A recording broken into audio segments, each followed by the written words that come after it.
সরকারের পররাষ্ট্রনীতি দুর্বল, এই সিদ্ধান্ত বা রায়ে জামাত ১০০ দিনের মধ্যে কিভাবে গেল, কি দেখে গেল? ধরেন আজকের যে বিজয়, সেটিও তো বাংলাদেশ নামক যে রাষ্ট্রটি, সেই রাষ্ট্রের প্রতি ৯৯টি দেশের সমর্থন সাইপ্রাসের বিপরীতে, তাই তো? তারপরে ধরেন প্রধানমন্ত্রী এখন কোনো দ্বিপাক্ষিক সফর হয়নি, আমরা ধারণা করছি তিনি প্রথম সফর হয়তো মালয়েশিয়া যাবেন এই মাসের ৩য় সপ্তাহে, তারপরে হয়তো চীন যাবেন, ভারত যাবেন। ফলে তার আগে কি দেখে আপনারা পররাষ্ট্রনীতি দুর্বল বলছেন? ধন্যবাদ আপনাকে আবারও। দেখুন, পররাষ্ট্র নীতির জায়গায় বাংলাদেশের মানুষের প্রত্যাশাটা কি?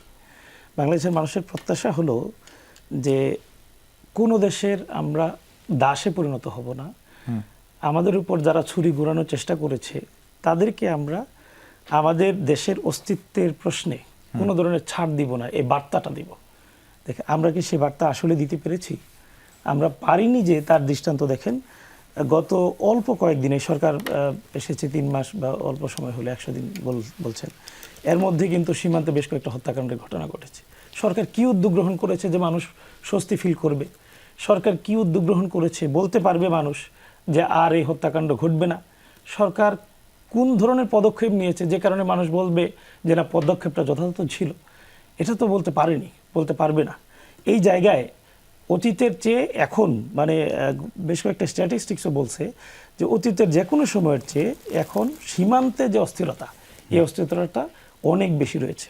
দেখুন, ভারতের সাথে বাংলাদেশের বাণিজ্যিক লেনদেনের পাশাপাশি আরও বেশ কিছু লেনদেন রয়েছে। এমন অনেক। এই অস্থিরতাটা কেন বেড়েছে আপনি নিশ্চয়ই জানেন যে পশ্চিমবঙ্গে একটা এটা তো সরকার সম্প্রতি পশ্চিমবঙ্গ সরকারটা একেবারে সম্প্রতি, সরকারের বয়স তো ১০০ দিন সম্প্রতি, এর আগে আরো কিন্তু ২ মাস পার করেছে সরকার। সেই ২ মাসে এই অস্থিরতা প্রশমনের জন্য সরকারের উদ্যোগগুলো কি কি ছিল, সেটা কি দেশের মানুষের জন্য আসলে স্বস্তির?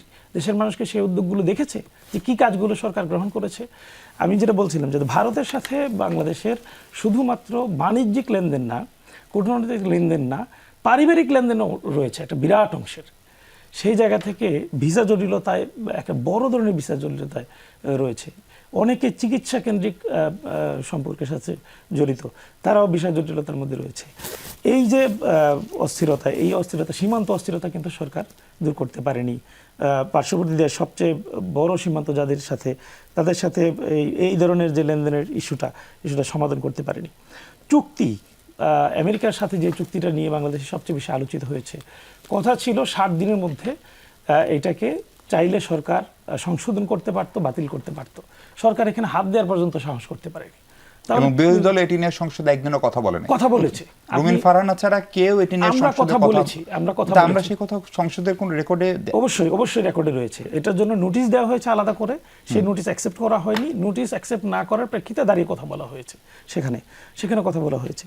তো দেখেন, এই চুক্তির ব্যাপারে কিন্তু সরকার তার শক্ত অবস্থানটা নিতে পারেনি। এটা পররাষ্ট্র নীতির একটা দুর্বলতা, আমি বলব একটা বড় ধরনের দুর্বলতা। এই যে দুর্বলতার জায়গাতে মানে অস্বীকার করার সুযোগ নেই। বাংলাদেশের তেল সংকট যে হলো, এই তেল সংকটের সময় বাংলাদেশ একটা চরম অস্থিরতার মধ্যে ছিল। সেই সময় কূটনৈতিক জায়গায় বাংলাদেশ কি সফলতা দেখিয়েছে, এটা একটা বড় প্রশ্ন ছিল তখন। কিছু কিছু জায়গায় সফল হয়নি এটা বলবো না, সফল হয়েছে।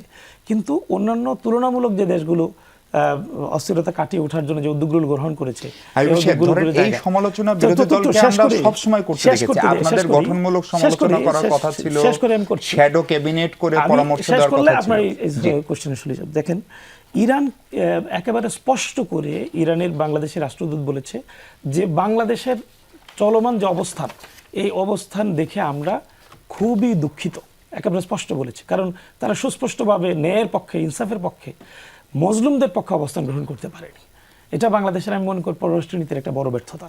এই জায়গা থেকে পররাষ্ট্র নীতির সফলতার জন্য সরকারকে সহায়তা বলেন, দেশের স্বার্থে বিরোধী দল হিসেবে জামাত ইসলামী বা বিরোধী দলের সদস্যরা কি করেছে আসলে? তেল সংকট নিরসনের জন্য জামাতের আমির সুনির্দিষ্ট পরিকল্পনা ভিত্তিক সরকারকে কয়েকটা প্রস্তাবনা দিয়েছে। এটা সরকারকে অফিসিয়ালি কমিটিও হয়েছিল, দিয়েছে। এই সংকট দূর করার জন্য জামাত ইসলাম উদ্যোগ গ্রহণ করেছে, জামাত ইসলামের পক্ষ থেকে প্রস্তাবনা দেওয়া হয়েছে। এটাকে আপনি বলবেন না তাদেরকে জন্য সহযোগিতা? এই জায়গা থেকে সহযোগিতা। এরপরে D8 সহ মুসলিমদেরকে যারা রিপ্রেজেন্ট করে তাদেরকে করার জন্য, যেহেতু জামাত ইসলামী মুসলিম কান্ট্রিগুলোর সাথে আগে থেকে ভালোভাবে কানেক্টেড, তাদেরকে কানেক্ট করার জন্য সরকারকে সহযোগিতার ইয়েতে নিয়ে আসার জন্য যে উদ্যোগগুলো গ্রহণ করা দরকার, এ ব্যাপারেও আমির জামাতের পক্ষ থেকে প্রস্তাবনা দেওয়া হয়েছে।